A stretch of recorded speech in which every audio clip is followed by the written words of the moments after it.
So hey guys, যেহেতু এডিআৰডিৰ সকলোৱে গম পাইছা এডমিট কাৰ্ড দিবলৈ গৈ আছে, কিন্তু তাৰে মাজত এটা ভয়াৱহ এটা নিউজ বুলি ক'ব লাগিব। এইটো যিখিনি নেকি ল'ৰা ছোৱালী বা যিখিনি কেণ্ডিডেটে এডিআৰডি যিখিনি চিভিল ড্ৰাইভাৰ আছে তাতে এপ্লাই কৰিছা, তো সেইসকলৰ কাৰণে বহুত ডাঙৰ এটা খবৰ এইটো। কাৰণ বহুত ভয়াৱহ খবৰ যে ইমানখিনি যে পোষ্ট, ইমানখিনি যে এপ্লাই আবেদন হ'ব বুলি হয়তো কোনো ভবা নাছিলা, কিন্তু এতিয়া এনেকুৱা হৈছে নভবাতকৈ বেছি এপ্লাই আবেদন আমাৰ কি আছিলে যে চিভিল ড্ৰাইভাৰ যিখিনি আছে এডিআৰডি আণ্ডাৰত, তো তাতে হৈ গ'ল। তো এতিয়া নিশ্চয় তোমালোকে দেখিছা, স্ক্ৰীনশ্বট দেখিছোঁ, চাই লওঁ এবাৰ। 2,04,091 জন কেণ্ডিডেট, তো পোষ্ট আছে কিমান 418+ ধৰক, কেনেকুৱা 400+ ধৰক পোষ্ট, আৰু কিমান কেণ্ডিডেট এপ্লাই কৰিছে তোমালোকে নিজে চাই লোৱা। ঠিক আছে, স্ক্ৰীনশ্বট দি থৈছোঁ, তো তোমালোকে নিজে চাই লোৱা।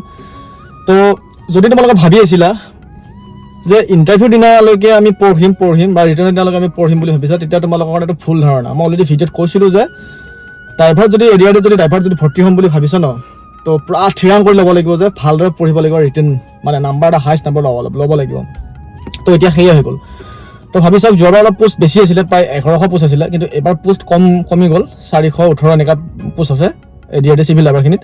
কিন্তু ভেকেঞ্চি কিমান খালী পদ আছিলে কিমান 418টা, কিন্তু এপ্লাই আবেদন কৰিছে কিমান 2,04,091 জনে এপ্লাই আবেদন কৰিছে।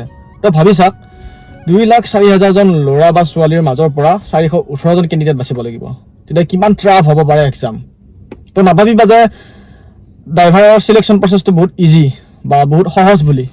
তো ইয়াতে তোমালোকে গম পাই গৈছা যিসকলে এপ্লাই আবেদন কৰিছে। আৰু এতিয়া ফাইনেলি 15 ছেপ্টেম্বৰত কি হ'বলৈ গৈ আছে, ৰিটেন টেষ্ট হ'বলৈ গৈ আছে, আৰু 2 ছেপ্টেম্বৰত এডমিট কাৰ্ড দিব। তো যিহেতু 3rd গ্ৰেড লেভেলৰ ড্ৰাইভাৰ পোষ্টটো হয়, তো 3rd গ্ৰেডৰ একেলগে এক্সামটো হ'ব পাৰে। তো এতিয়া তোমালোকে ভালদৰে পঢ়াৰ কথা, আৰু যদি নিজকে যদি এজন যদি গভৰ্ণমেণ্ট ড্ৰাইভাৰ হিচাপে যদি চিলেকশ্যন বা হ'ম বুলি ভাবি লৈছা মনত, তেতিয়াহ'লে ভালদৰে ৰিটেন টেষ্ট দিবলৈ যাবা। ঠিক আছে, তো মই অলৰেডি বহুত ভিডিঅ'ত জনাইছিলোঁ যে তোমালোকে ভালদৰে ৰিটেনৰ বাবে গুৰুত্ব দিব লাগিব।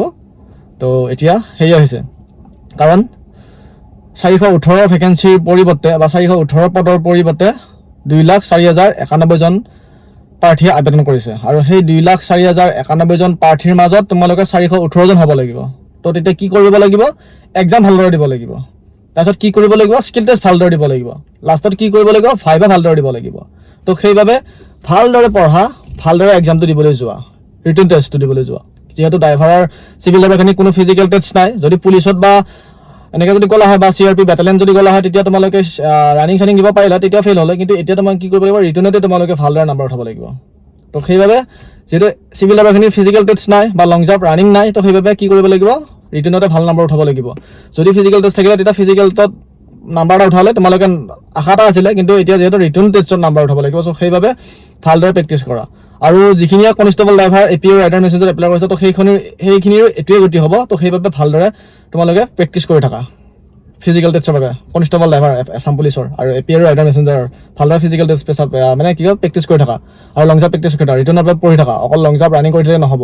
তো সেইবাবে এডিআৰডিৰ যিখিনি চিভিল ড্ৰাইভাৰ আছে, তো সেইখিনিক কৈছোঁ, যিখিনি এপ্লাই কৰিছা, তো 418 জন হ'ব লাগিলে কি কৰিব লাগিব, 2,04,091 জনক টক্কৰ দিব লাগিব, আৰু তাৰ পৰা এজন হৈ ওলাই আহিব লাগিব। চ' সেইবাবে যদি ৰিটেন পাছ কৰা, তো মোৰ এই চেনেলটোৰ লাষ্টলৈকে চাবা, ভিডিঅ' বহুত দিয়া আছে। তো তোমালোকে কি কৰিব পাৰিবা যে ভালদৰে ভিডিঅ'বিলাক চাবা, আৰু ভালদৰে তোমালোকে আৰ্হিটো লৈ ল'বা কি কৰিব লাগে। আৰু যিহেতু মই কুৱেশ্যনৰ ভিডিঅ'টো আপলোড মই অলৰেডি বেলেগ এটা চেনেল দি থোৱা আছে, এইটো চেনেলত কিবা এটা প্ৰব্লেমৰ কাৰণে এইটোত টেকনিকেল ভিডিঅ' দিব নোৱাৰা হৈ গ'ল, ব্লগিং ভিডিঅ' অহা হৈছে।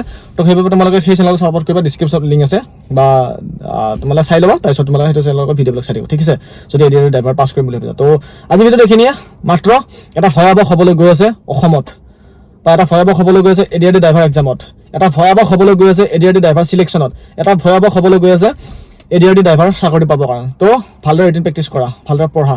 তো বাকী লগ পাম পিছত অন্য ভিডিঅ'ত। তো বাই বাই, জয় হিন্দ, জয় অসম, বাই।